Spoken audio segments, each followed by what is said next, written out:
highlight a physical contest. You're pleased to get a point out of that? Yeah, 100%. After going down in the first half, obviously it wasn't the start that we wanted, but it's important that we're able to grind out results and at the minimum get a point out of that. First half, a little bit more awkward. They seem to slow the game down and frustrate you a bit. Yeah, it's a little bit frustrating, obviously, in the first half when they're already trying to kill time, especially when we want to play a high-tempo game.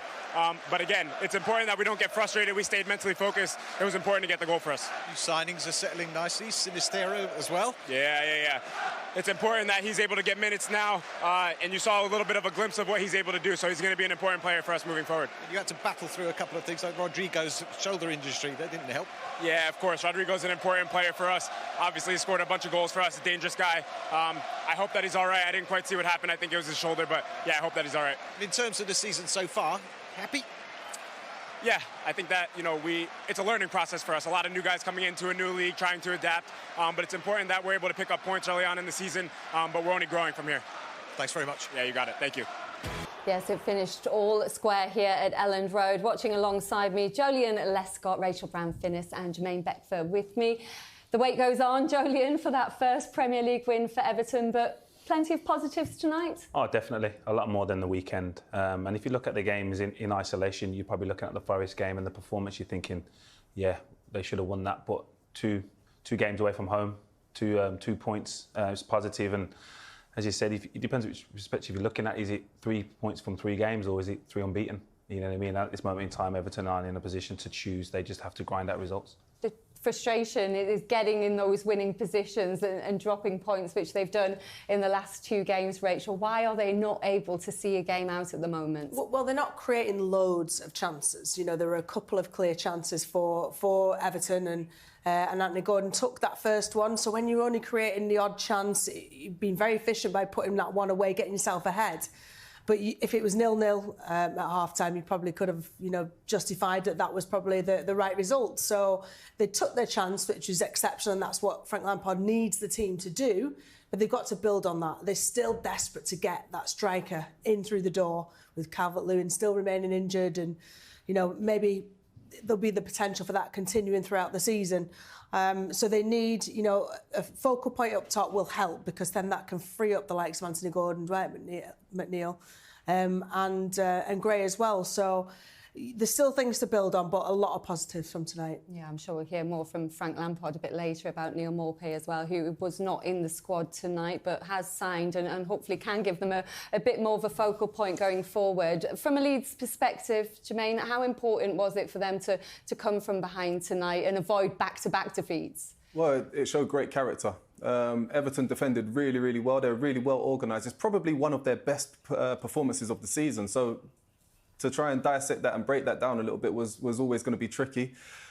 Creativity in the final third was a little bit disappointing, you have to say, from Leeds' perspective. Frustrating at times as a number 9. But ultimately, it's another point, as Joleon mentioned with Everton. You have to look at the positives. It's another point gained from a losing position. And the other positive, Sinistero, who made his first Premier League start tonight. Not a bad introduction to the league with a goal for him this evening. Not 2 in a week. all. Not bad at all. And this is somebody that scored 23 goals last season. He got 14 assists last season. So he knows where the back of the net is. He knows how to create chances. And I'm over the moon for him, because he's had a bit of a difficult start to his career at Leeds United. He got injured in pre-season straight away, so it kind of hampered his progress. But you could see the confidence he plays with every time he picks the ball up. On his weaker left foot, he looked a threat. And in this instance, he managed to catch Jordan Pickford unsighted. Well, talk to us about Pickford's role in this, Rachel. Well, Pickford takes his position in line with the ball and the centre of the goal, but it's adjusted because of where Tarkowski is. And Jolie and I were discussing Tarkowski needed to be a little bit further left to cover that near post. If Tarkowski wasn't in sight at all, Pickford's position would have been slightly more to the left and would have made that save. But because he's hedging his bets and wants his centre-half to cover that near post, that's why his position's a bit further over. So, great finish from the attacker, but...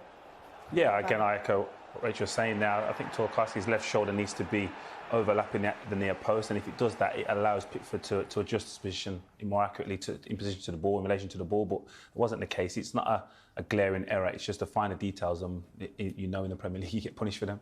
How exciting does Sinisterra look, do you think? What ones for the Leeds fans to be excited about going forward? Definitely. He plays a bigger role. It was a brave decision to make the change, and Jesse Marsch talked about that before the game, how excited he is to see what talent he possesses, and we've seen glimpses of it tonight. Just obviously spoke about he's not having a consistent run during pre-season. He has been able to hit the ground running in terms of the rhythm, the pace of the game. But yeah, obviously if you can produce moments like that, I'm sure they'll be pleased. Yeah, more to come, I'm sure. A lot of excitement around him, but also Joe Gerrard as well. He had a really good chance to win it tonight and just couldn't get the goal, could he? He couldn't, and it's very frustrating as well because he's so hungry and he's so determined and driven. You know, you look at him here, he's picking the ball up, gets his body in the way, he does everything right, but he just doesn't whip his foot around it, he doesn't wrap his foot around it, and he almost catches it with the top outside of his left foot, which, you know, pulls the ball the wrong way. This one was great save from Jordan Pickford. I would have lifted it over him personally, but you know, that, again, as Joleon touched on, it's the finer details, those small details that make all the difference. You would have beaten Pickford. I would, of course I would. And it's pretty safe. The way that gets down his line is quick. That's one of Pickford's real kind of strong points, is his reactions, but he's also he's agile, so he's quick down the line to get out. So that closes down the space and makes it more difficult. What do you think about Jordan Pickford's overall performances at the moment? Do you think he thinks Nick Pope is looking for that spot for the World Cup, so he's got to be on top of his game? Of course he is, yeah. I mean, every player now looking ahead to the World Cup, which is literally around the corner, and the squad selection for that, then, yeah, and Nick Pope's been on fire. He was exceptional for Burnley last season. He's gone to Newcastle and he's been fantastic for them. But Jordan Pickford is England's number one, simple as that. He's tried and tested. Southgate trusts him. The backline trusts him. And I've no doubt that he'll start in the World Cup. We'll see how Pope gets on at Anfield tomorrow night on BT Sport as well, after they just won 9-0. But we'll talk more about Jordan Pickford in just a moment. We're going to get some reaction now, though, from Jesse Marsch, because he has joined Des Kelly. Well, it was a compelling contest. Two different halves, I think you'd say. Yeah, I mean, I think, you know, we knew how dangerous they are on the counter. I thought we did a good job of managing it in many moments, but, you know, it only takes one the other way to then make the game a little bit more difficult and put it in the balance. I just saw the offside, you know, goal. It was so close. I think really lucky that didn't count.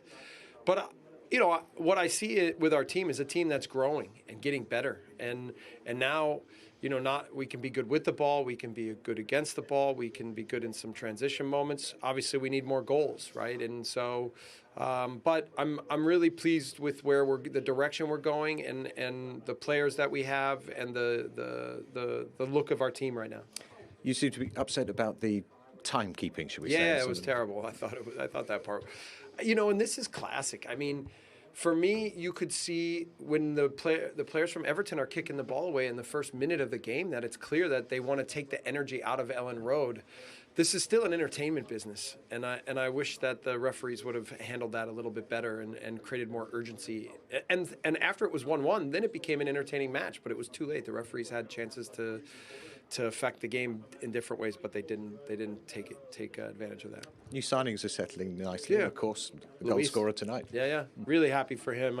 We really like him, you know, but I also think Mark and Tyler were amazing in the midfield. Listen, I thought we had good. Jack Harrison was dangerous all night. Joffy came in off the bench in a difficult situation. We're hopeful that Rodri's not too bad. Let's see. It's one of those where the shoulder pops out, and then you just have to evaluate what the damage is, but we're hopeful it's not too bad. And then Pat came into the game and I thought was dangerous. You know, so yeah, I mean, I really like this team, really. Just as well. All right. Thanks. As well, he does. He's been such a good addition to the Premier League, hasn't he? Because he wears his heart on his sleeve and he's so honest, which is what we all love to see. Look, as a football fan, you want to see what it means to your manager, win, lose or draw. You want to see their reactions on the touchline, and he doesn't hide anything. You know, if you ask him a question about anything, he'll give you his honest answer on it and his honest opinion on it, which is refreshing, but it could also get him in trouble as well. You know, we've seen that in the last couple of weeks with various different football clubs. But that's why the Leeds United fans have taken to him, because there's nothing else about him. He's just, what you see is what you get. And that's what Leeds are about. He likes his own team that he's working with at the moment, but does he need a striker to be added to that? Would he like it even more? Has it sort of emphasised tonight the need for a number 9? Well, do you know what? Patrick Bamford's just come back from injury, so hopefully he has a nice season without many more injuries or setbacks. You've got Joe Gerrard off the bench, who is useful as well. He's a very good, energetic player. But to push those guys on, especially with Rodrigo possibly being out for a duration, you would like to say, I wouldn't mind seeing somebody else coming in. But again, similar to what Jesse Marsh said before the game started, it's got to be better than what we've currently got in the ranks. So you just have to see what's out there and bid accordingly. Yeah, they've got that young, talented player in Gerrard, Bamford, who we know can be brilliant on his day, but is injury prone. And then Rodrigo picking up that injury as well. And obviously question marks over whether he could continue his form this season. But how difficult is it going to be at this stage of the window to find that right person? Nigh on impossible, because it's not just them chasing, you know, an informed striker who's going to make a difference to their team. I'd argue that they've got Bamford coming back. They need to just wrap him in cotton wool and just make sure that if he only has to train once a week to make sure he's fit and remains fit, then that's the case. That's exactly what they need to do with him until he's back and robust enough to be able to endure kind of week-to-week games in the Premier League, because he is their out-and-out striker. I think Rodrigo has been absolutely exemplary. He's been amazing in a role that he can play in the 9, but he can play in the 10 as well as an attacking sort of midfielder. But you can see how confident he is and how that confidence has manifested itself is that he's kind of bubbling on the pitch. And it was such a shame for Leeds fans to see him go off, but relief for Everton fans to see him as well. Such a blow, though, isn't it, when he started the season the way he has. Jesse Marsh also said in the interview there that he watched that offside goal back and felt very lucky, Joleon. We watched that in here, didn't we? And it was so tight. Yeah, I echo his thoughts there. Definitely lucky. I thought it was on. Having seen the replay, I thought it was on. Initially, maybe offside, but I don't necessarily think it was by design.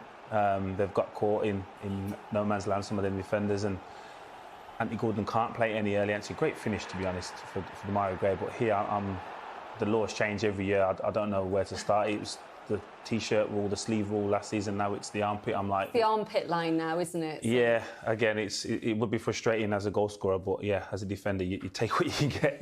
It'd be interesting to hear what Frank Lampard has to say on that, because if Jesse Marsh is saying, you know, he thinks that they got lucky. I mean, with that part of his body, I'm sure it's humble. It feels like Jesse Marsh was not going to complain if that goal was allowed, doesn't it? So that shows you how tight it was. Yeah, well, look, Leeds have been on the receiving end of similar situations to that many, many times over the last couple of years. So, you know, you have to just deal with it. You suck it up, you get on with it and move on to the next game. But fortunately for Everton and for Leeds, neither one of the two teams, after being under immense pressure, crumbled. You know, they both walk away with something, which is a good result all round, I guess. Yeah, point apiece. We will find out what Frank Lampard did think of that disallowed goal. We'll be hearing from the Everton boss after the break, and we'll also